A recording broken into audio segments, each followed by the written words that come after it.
Welcome back. Today here on My Car Shop, we are back on the 26th Oakland, and you're not going to want to miss 1 minute of this episode. There's all kinds of exciting things happen. It reminds me of Wild World of Sports when I was a kid, the thrill of victory and the agony of defeat. But I think you're going to really like this episode. This is probably one of the most emotional days that I've had in quite a while. So let's watch the show intro. I'll see you in about 30 seconds. I'm Mike, and this is My Car Shop.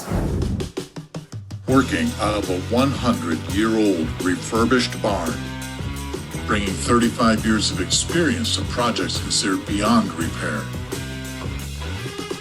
Vision, creativity, and problem solving are essential tools in this place.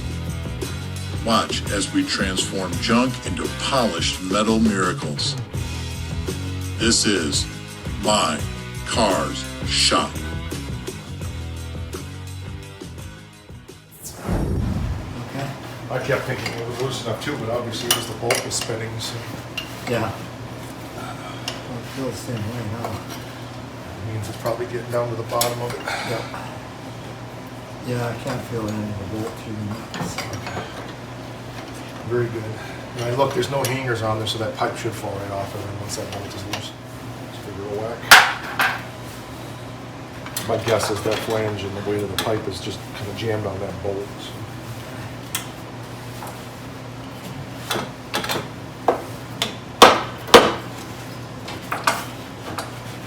There she goes.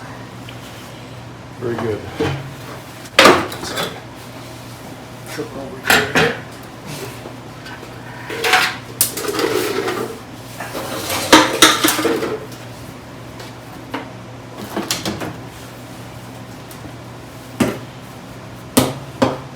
Lots of oil, but not plugged. Just clear up inside, so probably not restricted though.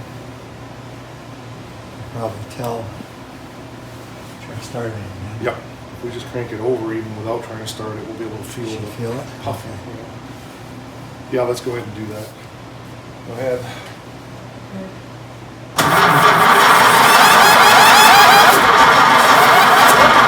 It's putting out nicely, so there's definitely no restriction there now. Alright. So I don't think that pipe was plugged, although it could have been that carbon could have been. If there's enough pressure, you would think it would have You pulled can it out. blow it out of there soon. But it's definitely outputting. So my guess is it's just the rings are gummy and just put some gas in the tank again and let's just fire it up and see what happens. Okay, go ahead.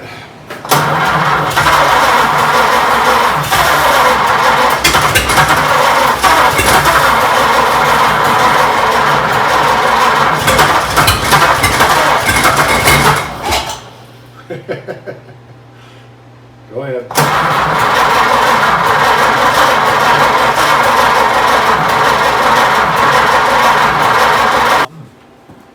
Yeah, it's showing signs of life there no longer now we've done it. Yeah, Deader, it's gone. it was sucking my hand really good and now it's not. Really? Yeah. Huh. That's strange.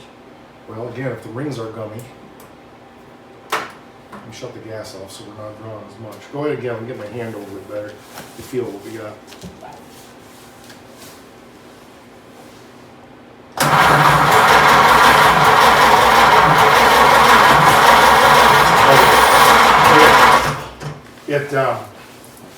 It's drawing well. So I didn't realize there's a drill hole probably where the air cleaner goes on, and so when my hand is over, it's drawing the air through that. I put my thumb over that hole and then it sucked my hand harder. So, but it's and when I did that too, then I took my hand off. It just gushed gas everywhere. Okay. When we first did that here, everything would have been dry in there, no fuel. Right. Right. Mhm. So the longer we do this, the more fuel is getting in there, and is it flooding perhaps? I thought that, but so when it started to run, when I ran the longest, I took my hand off of it and was pumping it and so forth, and it was trying to run. And so I thought, well, it's probably got a lot of fuel because it gushed back. And so I just had to crank it, and I just tried to work in the throttle a little bit, for air. Yeah. And it didn't. I put my hand over it, and it started to run again. So is it flooded? Is it not? I don't know. I don't know this engine well enough to know what its persnickiness is. If it's flooded, plug should be wet. Maybe, maybe not. Yeah, I mean, technically yes. That plug is definitely soaked. Yeah. But yeah, you're right. I mean, when we first started, but yeah, when I was working out when you weren't here, the more I just kept cranking on it, the more it was trying to run. But I wasn't able to be out here and all of that together. So, and it could be that I backed the timing down too much because it was started bucking a little bit, which we wouldn't notice as much when I had the 12-volt battery in it. So which battery is this now? This is the 6-volt that we bought for it. Okay. But I can't find the 6-volt coil wire, so we're using the 12-volt coil right now, which it's sparking. So it's, I mean, basically every coil is 6 volts, and they put a resistor on a 12-volt system to knock it down to 6 to 8 volts. So there are a few exceptions. Some of them have the resistor built into the coil, but this one doesn't. So it should work, which is good because I just as soon get it running and then put the original coil on. Ready? Yep.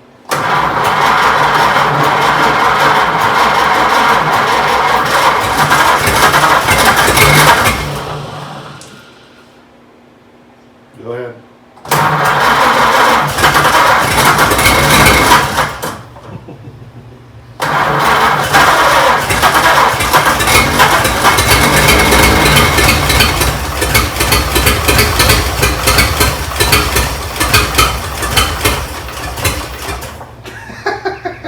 It's just being ornery.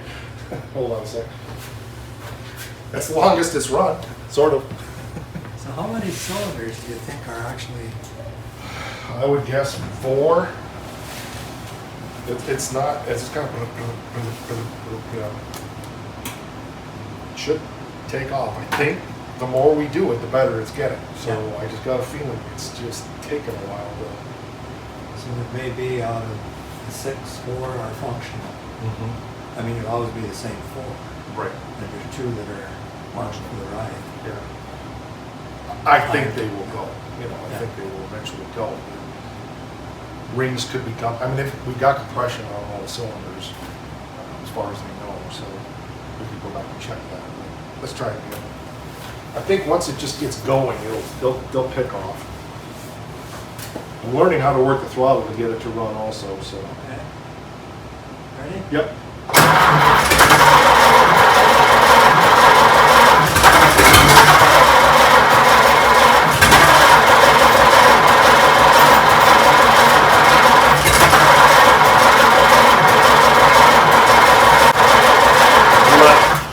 I'm not sure we got gas in there yet.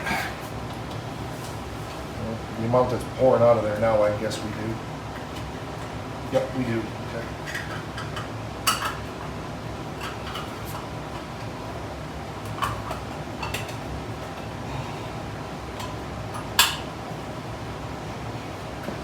Okay, give her a shot.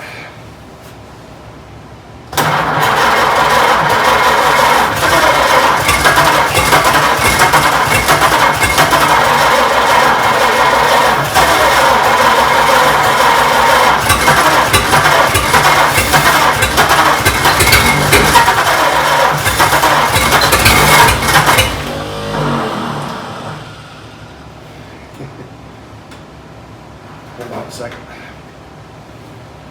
I'm going to take this choke cable off of here. It's being a pain in the neck anyway.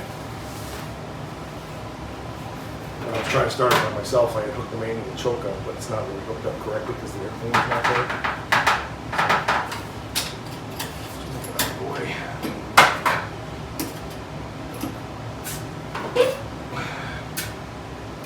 Okay, go ahead. Now I can get at it. All set? Yep.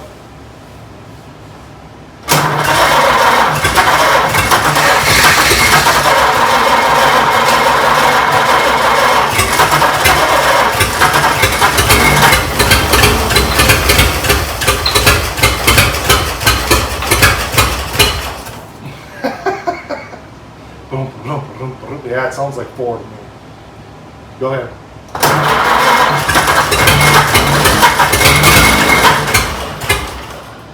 Go ahead.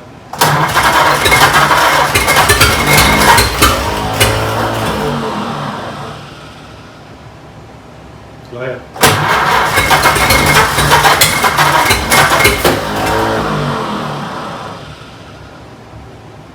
Go ahead.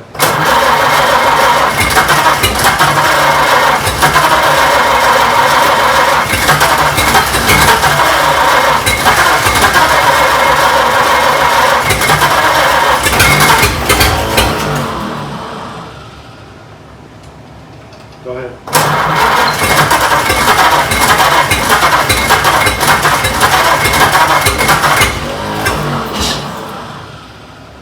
Okay, go ahead.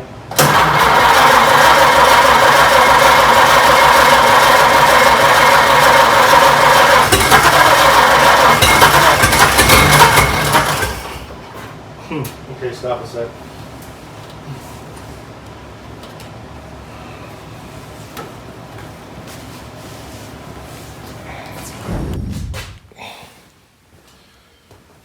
So we've done a bunch of more diagnostic. We had it, you heard it running for the longest it has.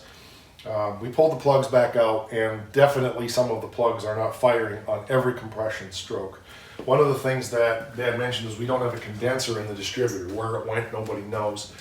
And I was explaining what a condenser does, and I thought, well, this might be something good to share. So when the points open and close, it sparks. There's a little spark with the points, and that is what charges the coil, causes the coil to discharge when they open, and then causes the spark to travel through the coil wire to the distributor and out the appropriate place on the rotor to the different cylinders.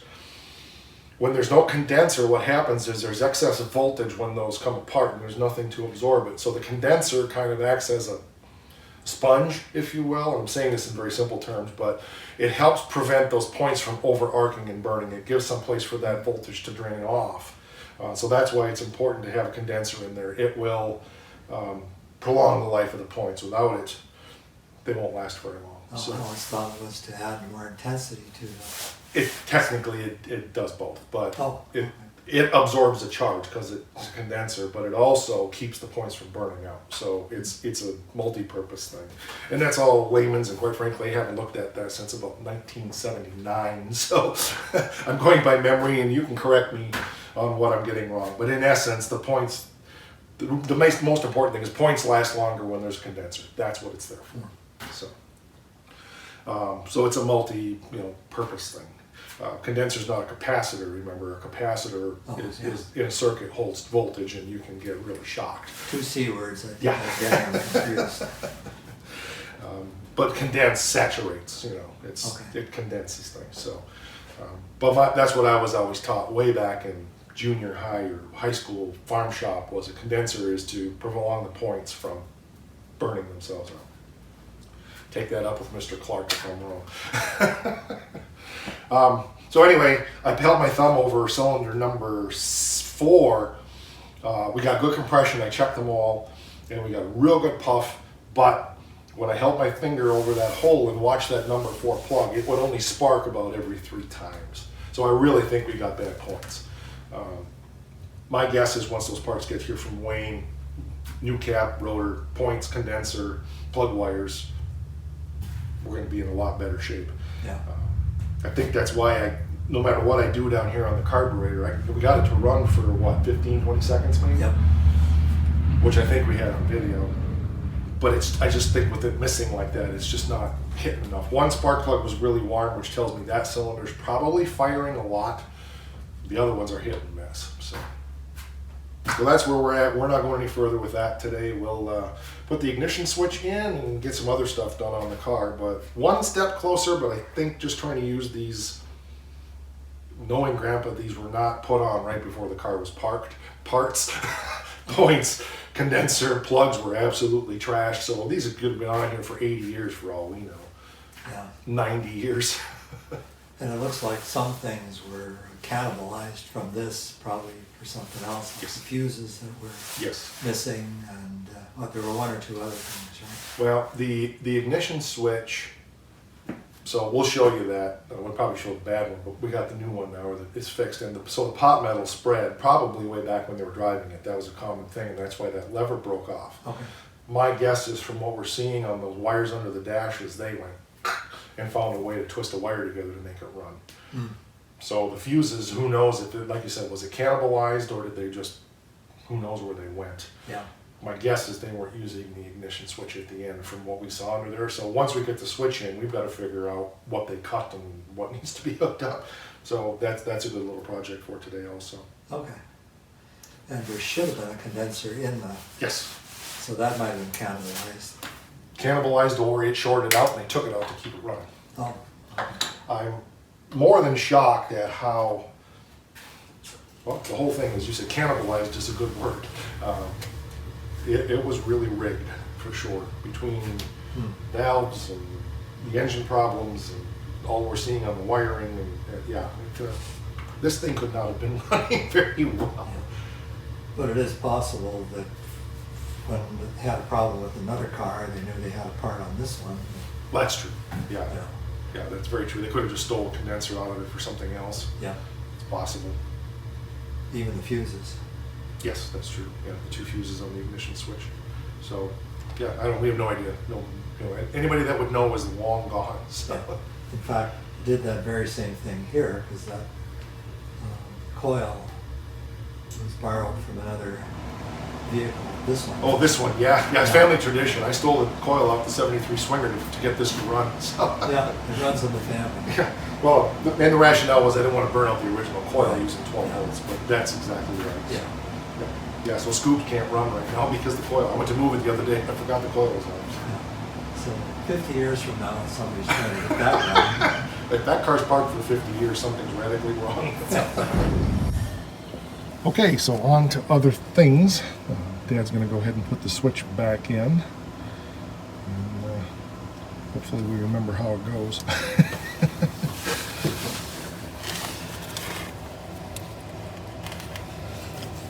One of these should say horn.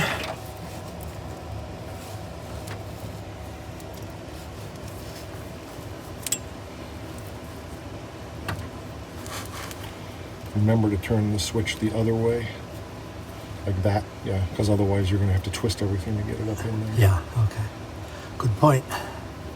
Ask me how I know. And horn was this one with the fuse, right? No. Let's see now. Oh, okay. Yeah, this was upside down. That way. Right. Tail is over there.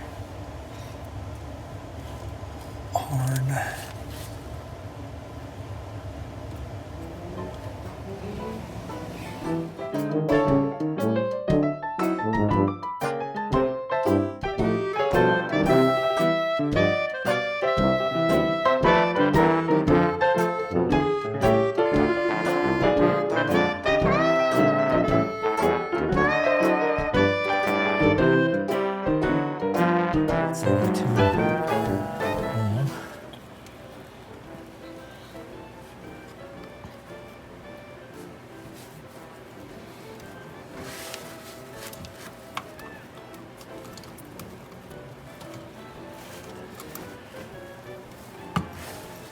This could use an extra hand here. Okay. In fact, if you can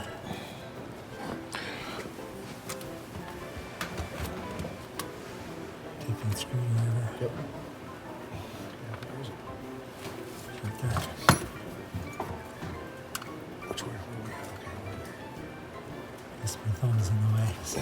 It's not so much your thumb, it's just the way it's twisted over.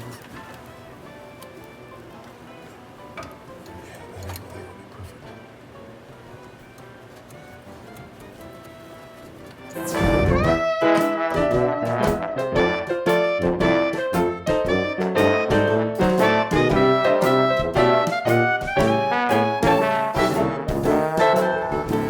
Pretty much a two-man job here that we got.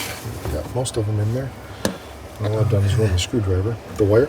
The ignition. It's the one they cut off when they went some hot wire in the car. Okay. So what we determined was, if I didn't say this, probably they cut the ignition wire off the switch and just were hot wiring the car at the last because the switch would not turn. And the wire is cut off, so that probably makes sense. And hopefully when we get this hooked up, we will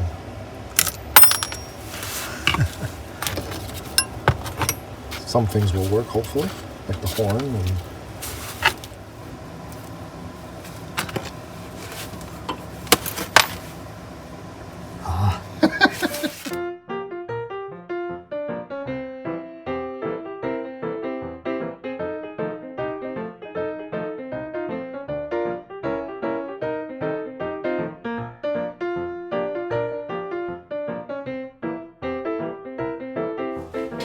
so the switch is in, and we have a couple of things working that we weren't planning on doing. So I go to the first position. So we have the side marker lights working, and we have the headlights working.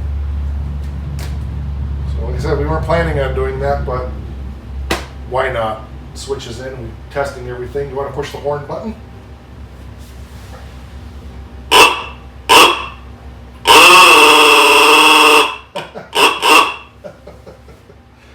The battery's probably getting weak. So anyway, a little bit of progress on that. We don't have a tail light yet, but one step at a time.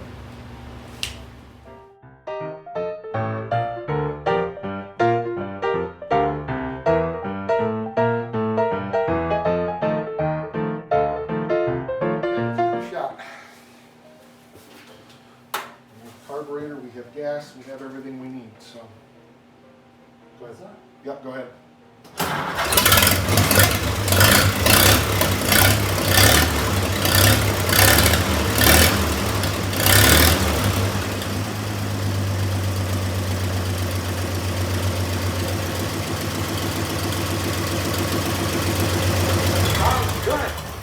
Sounds great. We don't have any coolant in it, so let's do that. Let's put some coolant in it. This is closed. Yes. Yep. Oh. Maybe it was that condenser, but I'm having a hard time believing it would be. I guess We'll leave it there as a good luck charm. it works. You know what? We had a lot of things apart and back together again here in the last while off camera. I'm wondering if those wires had creeped up in that cap, and that could cause high resistance. So, you know, we were working, and started to run, but the wires were creeped up in the cap, and so it was arcing, and so between the cap and the wire instead of in the spark plug like it should. I don't know. Don't care. It works. And the carburetor was jacked. I had to really mess with that screw. So. Okay.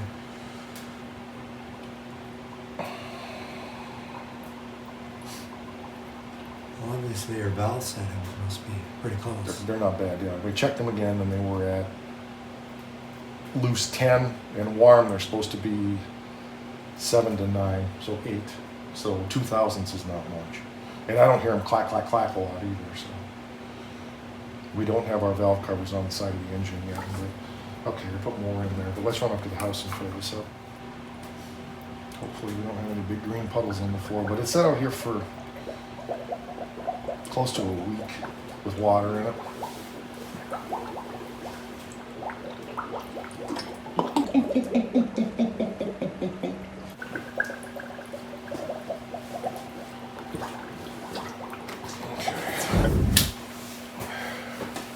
We let it run a little longer this time since we have coolant in it.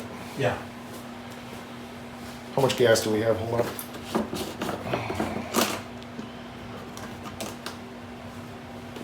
Yeah, enough for a little bit. If we're going to go for a drive, we'll fill it up.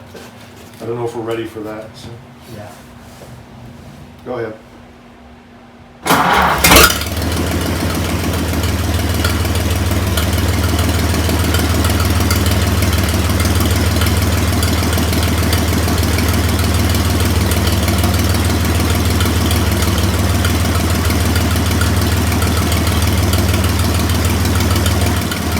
How much oil we're getting to the side, not a lot yet.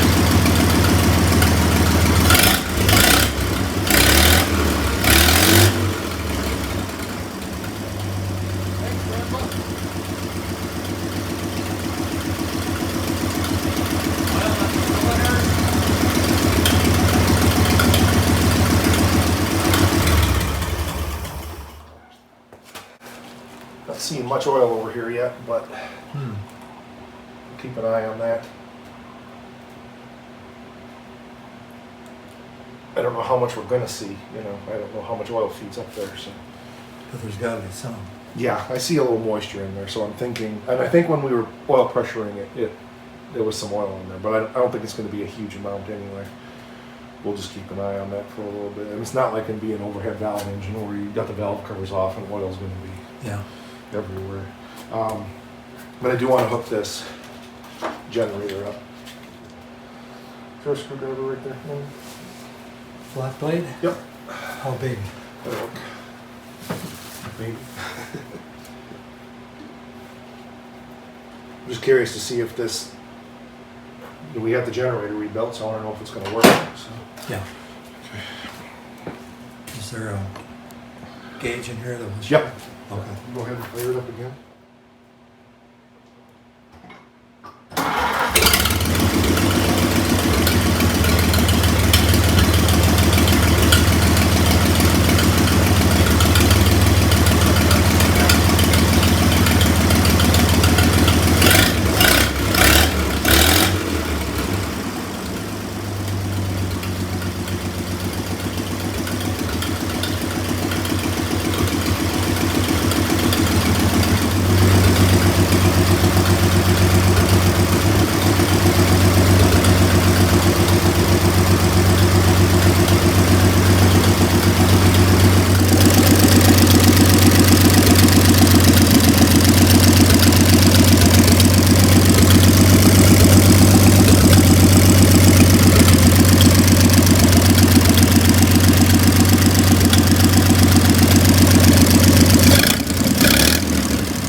Good news is it's here someplace. What's this called for? When I took off extra spare card just to see if it would work, and it was no good. Okay. You can peer in there.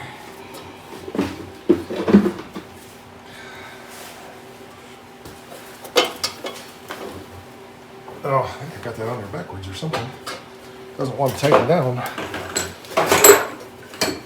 Oh, there's probably washers that go behind it. That's why. Washers? I'm betting there's washers because it's not tightening down. Uh-huh.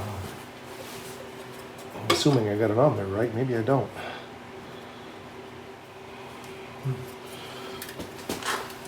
Oh, you probably go like this. Yep, that's what it is. It was the nut behind the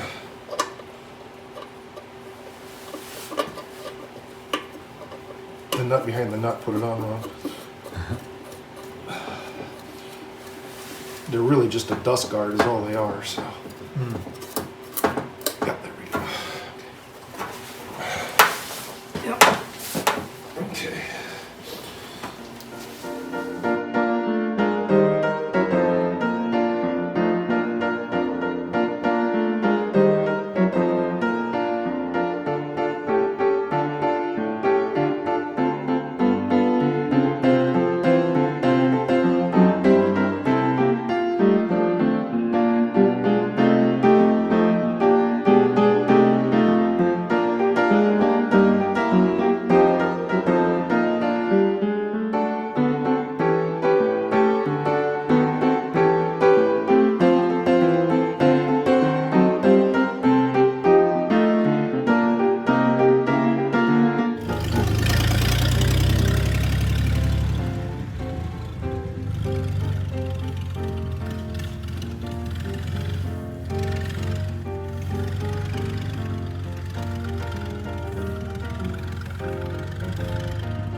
What a ride it's been, I'm telling you. I'm pretty choked up over all of this.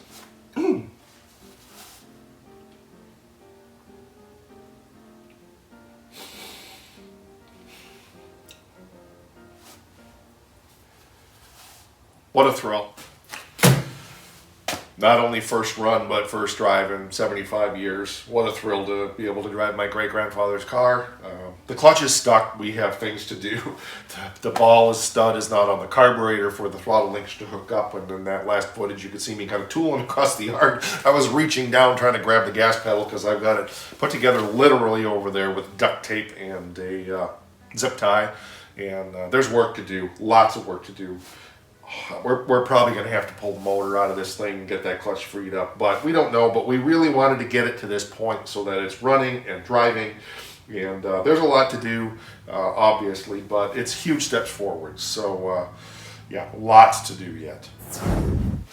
We had pretty much given up and went on to other things. We put the switch in and discovered that the ignition switch itself didn't work, even though all of the other things worked. The lights, it's just that the switch feeding power to the coil would not work. Of course, that wasn't going to keep us from other things, but just lots of little things. I had some ideas of things to try with the distributor. I did a little tweaking and tuning, and next thing you know, it just took off. And so just wow, we had given up for the day.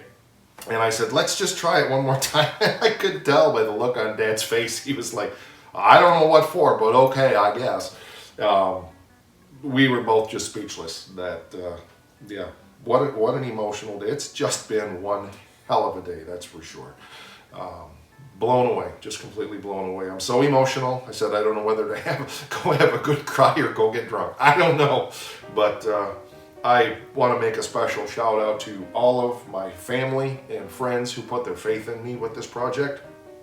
I've certainly doubted myself through a lot of this, but you know, I guess it's just because it's such a special opportunity, and any of these other cars are no big deal to me, but this one was. So, and to all of the fans who've been following along as well. I know it's not the sexiest project on the channel, but it's probably the one that means the most to me, and so thank you for your enduring through this project when I know you're here to see the sexy stuff like all the fabricating and the stuff that we're doing on the Stitches Challenger and all of that. Thanks for being here. If you haven't subbed to the channel, please do that, and hit the bell for those notifications. We are on the Face thing, and we are on the Instant Grandmother and / My Car Shop. And one more thing we can't forget, can we?